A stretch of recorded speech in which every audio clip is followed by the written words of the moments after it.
Paano mag-transfer ng funds from your GCash account to your Citibank or Maribank account? Kung usual na funds transfer ang gagawin mo, yes, may charge po siya talaga. Ayan, 15 pesos pag from GCash to other bank accounts or e-wallets. Itong next na steps na gagawin, mapupunta yung pera mo sa GCash mo, papunta sa ibang account like sa Citibank or Maribank account mo na walang charge. Yes guys, if you're interested, please keep on watching. Halimbawa, nandito ka na sa iyong GCash account, click mo lang po yung home and then hanapin ang GSave at ito siya. And then, dito guys, piliin natin ang CIMB. Once na connected ka na, pwede ka nang mag-save gamit ang CIMB and then make sure na meron ka ding app na CIMB para makapag-access ka kasi doon ka pwedeng mag-transfer ng kahit 10 beses sa isang araw na walang fee. Ayan, walang charge. So, ito nakapag-deposit na tayo dito sa ating CIMB.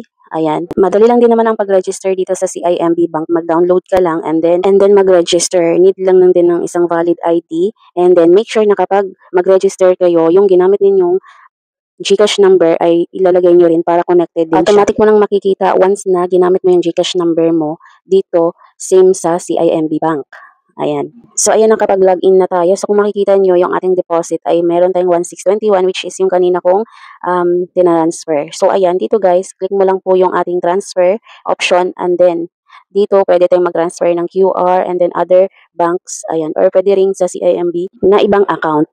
While i-transfer ko na ganito yung lumabas, sorry, unavailable service siya ngayon. Kaya naman, may iba tayong option which is dito pa rin, click lang natin yung itong transfer and then once na kinilik yan, QR code via Shopee Pay.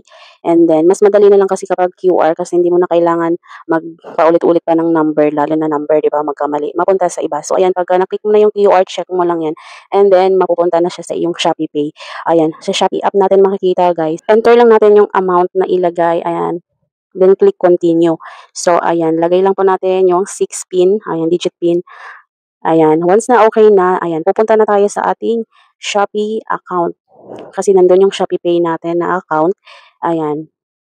Meron din mga nagpa-pop up na message dyan na na-transfer na natin. So, ito na yung Shopee account natin, guys. Kung makita nyo yung, ayan, napasok na yung 1,600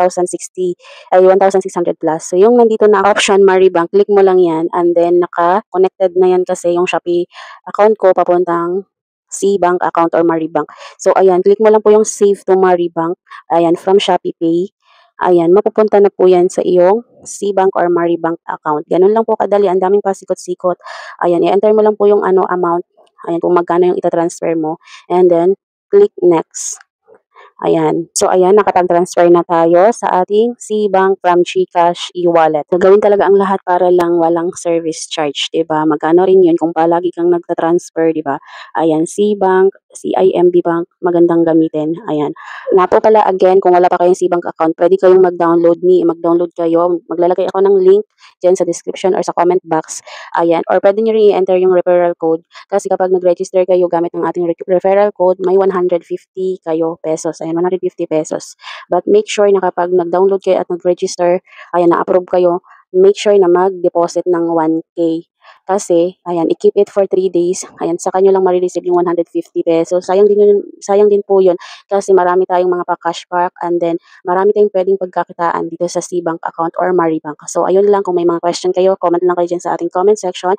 Ayan, thank you for watching. See you in our next video. Please like and share. Bye!